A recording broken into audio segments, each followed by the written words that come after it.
so for those of you guys who ask me how to do board slides, you wanna know how to ollie, know how to 180 ollie, know how to 90 ollie. What's really gonna help you a lot is learning power slides, specifically frontside power slides. Once you get all those things together, it's probably easier to start on one of these parking line dividers, like one right over here, just like, so you kind of get used to getting onto and over an obstacle, kind of aiming your board right and getting your aim down in terms of getting your board perpendicular with that line on the ground. Now once you've done that, what you want to do is probably move onto a curb, just so you get used to shifting your weight onto an actual object. Once you get used to doing it on the curb every once in a while and you're used to staying on it, I would highly suggest just moving onto the rail.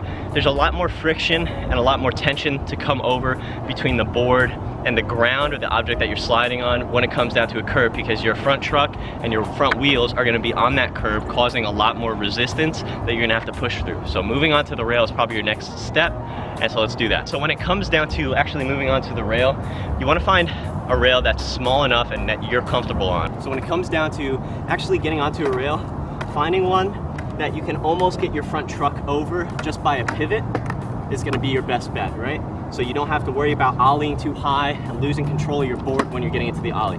You also want to probably start on a square rail. Round rail is going to be harder because you have a little bit more play like this, whereas in a square rail you just lock in and slide through. For your foot positioning, just wherever you're comfortable doing an ollie or 180 ollie, front side of course. I come at a slight angle, not 45, but not exactly parallel to the rail either. A big problem with people sticking on the rail, which is when you get on the rail and you fall forward and the board stays or shoots out behind you, is because you're leaning too far forward, right? And that transfer of momentum isn't gonna allow you to slide the board. It's the same thing when you slip out backwards, right? So if the board shoots out in front of you and you fall backwards, what's happening is you're having too much weight on your heel side. You want to get on the rail square. Now, this is the secret to a board slide, is overcoming the resistance on the obstacle, right? So when you get on, there's always gonna be some sort of resistance regardless of whether or not the rail is waxed or not. So once you get on, you're gonna feel that sort of resistance, and that might be why you get stuck, or if you slip out, it might be too waxed, but you can work with that. It's better to work with a more waxed rail when learning board slides than it is on a rail that's not waxed enough, because you won't be able to slide at all. When you get on, what you wanna do is you wanna visualize your feet pushing the board with you, right? You don't wanna just get on and expect your weight to travel. What I do is I get on, I bend my knees, and then I visualize my feet pushing the board forward in front of me as I'm staying over the rail. The slower you go while you're attempting a board slide, the more you're gonna have to push your feet forward. So I have a couple clips of me going very slow, attempting a board slide, and you'll see how my body kind of pushes the board forward in front of me to keep it under my feet. If you're going faster, you don't really have to worry about this too much. As you get on, your weight will overcome the resistance between your board and the obstacle, allowing you to slide through the rail and keeping your momentum. When people have a lot of trouble sticking, it can not only be that you're leaning too far towards your toes, what it could be is that you're ollieing too high over the rail. So you ollie a little bit higher, and you have a lot of downward force pushing your feet down, so you can't transition into the slide that easy. You want to be able to only get over just enough so that you're on the rail, but not be coming down from this height, because that downward force is going to stop you in your tracks. When it comes to actually board sliding the rail, I suggest going low, slow, and doing a very short section of the rail.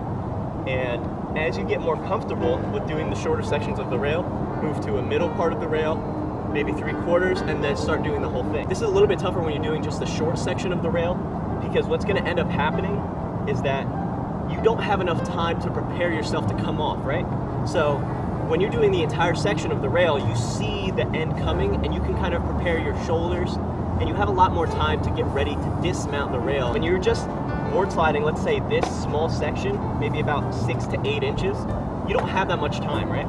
So I know it's tricky, but I really suggest once you get the motion down, go for a little bit of a larger section so you're kind of more prepared. For those of you that are a little scared to get onto the rail, if you have a flat bar, you can place your board down like this.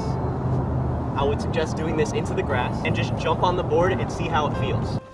So as you can see, I didn't stick the landing, but that's not really the point of that step. The point of that step is to get used to getting on the board and sliding through the board slide properly. So your next step is going to be putting it all together, right? With a rail that's this low, you can almost do a slappy board slide, which is where you just pivot into the board slide instead of actually doing a bona fide ollie. Just approach it, right?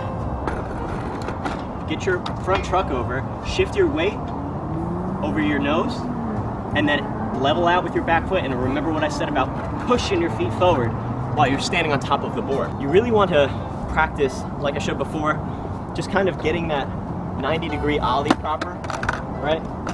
So that way, you're used to landing stable and sliding throughout the trick. One final tip on any grinder slide you're trying to learn is it can be uncomfortable and scary at first to approach the rail with a lot of speed. You'll definitely bail and kick out a lot more times than not. The more speed you have, the easier it is to get through a grind or a slide. As you saw before, the slower I go, the more I actually have to focus on the balance and pushing the board in front of me, keeping it underneath me and pushing it with me, right?